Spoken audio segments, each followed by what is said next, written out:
Have you ever felt it? The ghost in the boardroom? It's that invisible force that just sucks the air out of a high-stakes meeting, the one that mutes the most competent person in the room. And yeah, maybe that person is you. You've got the better idea, the sharper logic, you've got the data, but your voice just gets lost. Meanwhile, someone louder, maybe someone less prepared, just takes over, and you're left sitting there thinking, what on earth just happened? Well, today, we're gonna drag that ghost out into the light. We're gonna dissect it piece by piece and give you the protocol to banish it for good. And this, right here, is the trap. It's the central paradox that so many of us fall into. We think we can earn status through sheer force of will.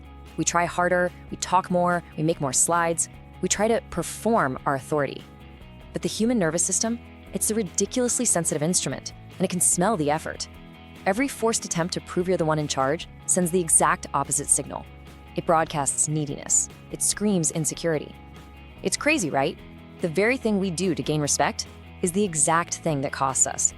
So, here's our game plan. And don't think of this as just an agenda. Think of it as a strategic blueprint. We are going to deconstruct the failed social programming you've been running, the one that tells you to be polite, even if it means sacrificing your own power. And we're going to install a brand new operating system for authority. We'll start by identifying the ghost, then we'll diagnose the signals that are holding you back. We'll install the engine that changes everything, understand the biology that makes it work, give you a drill to run today, and finally, show you how to assume the rank you've already earned. Okay, let's dive right in, right at the scene of the crime, the boardroom, the investor pitch, that high-stakes conversation where you know you're the expert, but for some reason it's just not enough.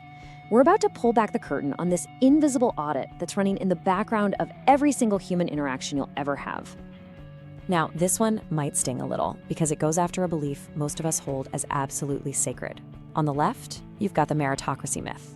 It's the story we've been told our whole lives. Just work hard, be the smartest person in the room, and respect will naturally come your way. But on the right, that's the status reality. And it's a brutal truth, grounded in neurobiology. See, status isn't some conscious reward for a job well done. It's a lightning-fast subcortical judgment. That means it happens below conscious thought, deep in the primitive part of the brain that doesn't care one bit about your resume. And this is the piece of hardware that's running the show, your brain. And everyone else's brain comes equipped with this built-in software called the authority scanner. And it never, ever turns off. The second you walk into a room, every nervous system in that space is running a background check. It's not auditing your words, it's auditing your frequency, your posture, your stillness. And it's asking one simple, brutal question: leader or follower? So how long does this audit take? Get this, 200 milliseconds. That's less than a quarter of a second. Before you've even said hello, before you've opened your laptop, the game is often over. Your authority has been weighed, measured, and you've been assigned a rank. You've been trying to win a logical debate that was decided before you even started speaking. See why it feels like such an uphill battle? You're using logic to fight a war that's being waged with biology.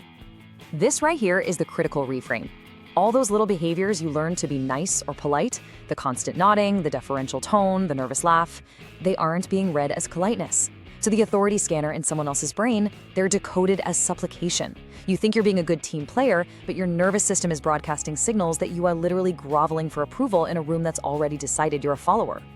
All right, so let's get specific. Let's diagnose the exact behaviors that are broadcasting this low status. These are what we call supplication signals.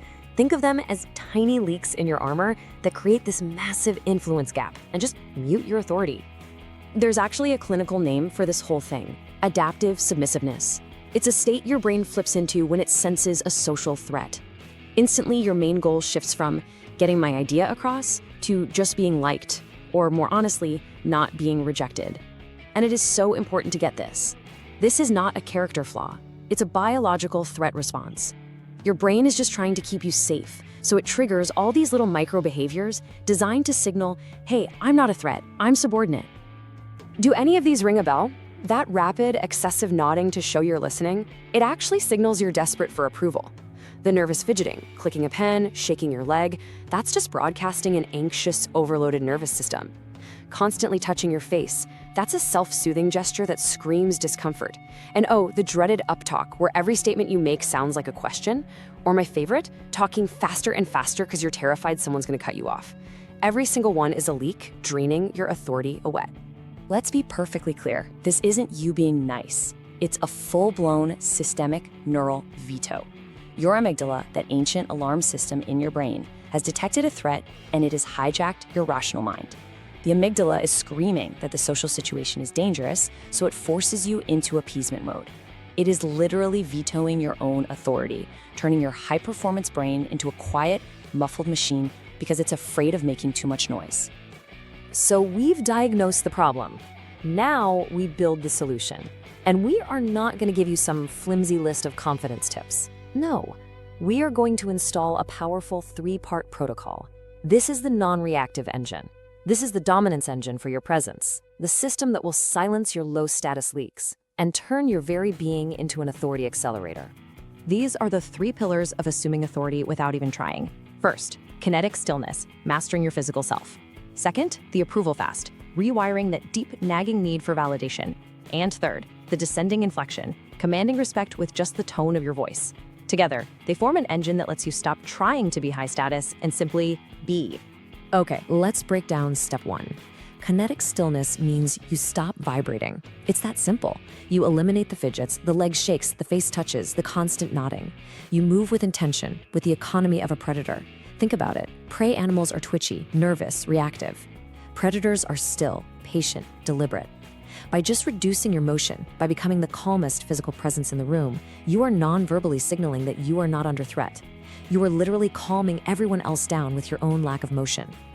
Step 2 is the approval fast. This is all about rewiring your patterns. You have to stop checking for the yes. What does that mean? It means you stop ending your sentences with uptalk, turning facts into these desperate little questions.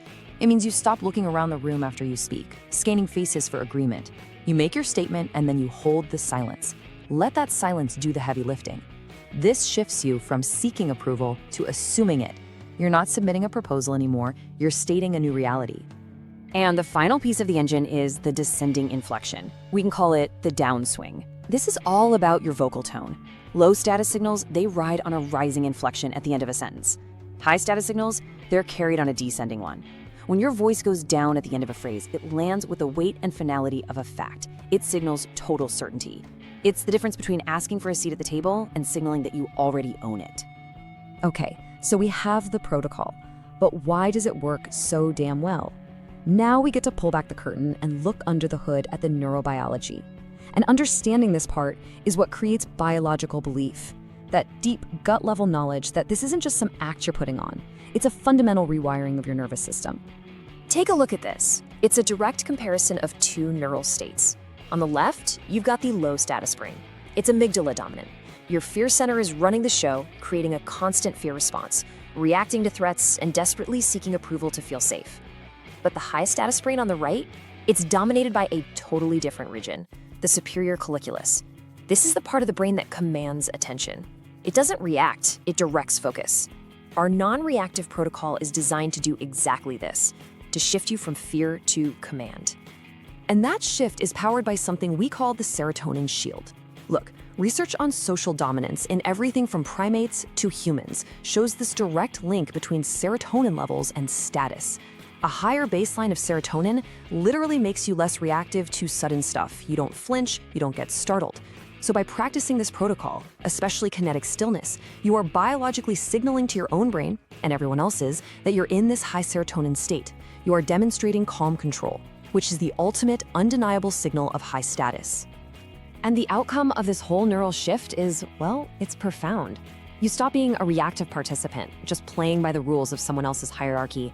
You become the architect of the social order in the room. You're not competing for influence anymore. You are the source from which influence flows. Okay, enough theory. Theory is great, but it's useless without action. Let's shift to direct application. This is where you take this knowledge and forge it into a real skill. We're going to give you a tangible drill you can deploy in your very next meeting. Today, this is the stillness audit. Here are your instructions. They're simple, but believe me, they are not easy. First, for the first 10 minutes of your next meeting, your only job is to observe. Do not touch your phone. Do not touch your face. Do not fidget. Just be still. Second, the 2-second delay. When someone asks you a question, you have to fight that biological urge to answer right away. Wait, take a breath, count to 2, then respond. That little pause, that's where authority lives. And third, descend. For every single sentence you speak, I want you to consciously focus on ending it with a downswing, on a lower vocal note. And the goal of this drill? It's simple but completely transformative. We want to shift the very physics of the room. When you master this, you're going to notice something really strange happening. People will stop talking over you. They'll stop trying to finish your sentences. The entire energy of the room changes. People don't interrupt you anymore. They wait for you. You're not working harder to lead, you're just signaling better, so they feel compelled to follow. All right, let's bring it all home. It's time to distill this entire philosophy down to its core, transformative takeaway. This is about graduating from being just another subject in the kingdom to becoming the sovereign of the room. After everything we've talked about, I want you to ask yourself this question one more time. What is status, really? We've been taught it's about titles and accomplishments and all the things you do to prove yourself. But that's just the meritocracy myth talking. The truth is so much more subtle and way more powerful. Here it is.